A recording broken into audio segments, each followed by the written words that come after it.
100 islands ng Pilipinas.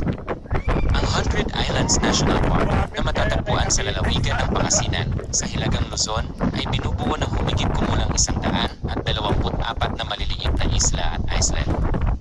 Ang bilang ay nag-iba depende sa pagtaas at pagbaba ng tubig. Ang mga isla ay kilala sa kanilang kagandahan at pagkakaiba-iba ng tanawin. Karamihan sa mga isla ay maliit at hindi tinitirhan, ngunit ang ilan ay binuo para sa turismo. Mga katangian ng 100 islands. Geographical na katangian, ang mga isla ay nabuo mula sa mga coral reef na may mga limestone na batuhan sa itaas. Ang hugis ng mga isla ay magkakaiba mula sa mga patag na lupa hanggang sa mga matatarik na batuhan.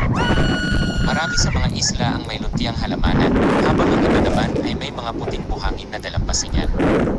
Ang ilan sa mga isla ay may mga kuweba at iba pang mga formasyon ng bato.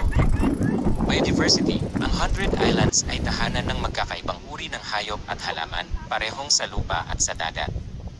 Mayroong iba't ibang uri ng isda, korales, at iba pang mga nilalang sa dagat. Mayroon ding mga ibon at iba pang mga hayop na naninirahan sa mga isla. Kultural na kahalagahan, ang mga isla ay may malaking kahalagahan sa kultura ng mga Pilipino. Ang mga ito ay nagsisilbing lugar ng paglilibangan at turismo na umaakit ng maraming bisita mula sa loob at labas ng bansa. Ang mga isla ay nagpapakita rin ng likas na yaman ng Pilipinas. Lokasyon sa Pilipinas. Ang 100 Islands ay matatagpuan sa Lingayen Gulf, sa kanlurang bahagi ng Luzon. Madaling maabot ang mga isla mula sa Alaminos City, Pangasinan. Maaari kang sumakay ng bangka mula sa Lucap Wharf upang makarating sa mga isla.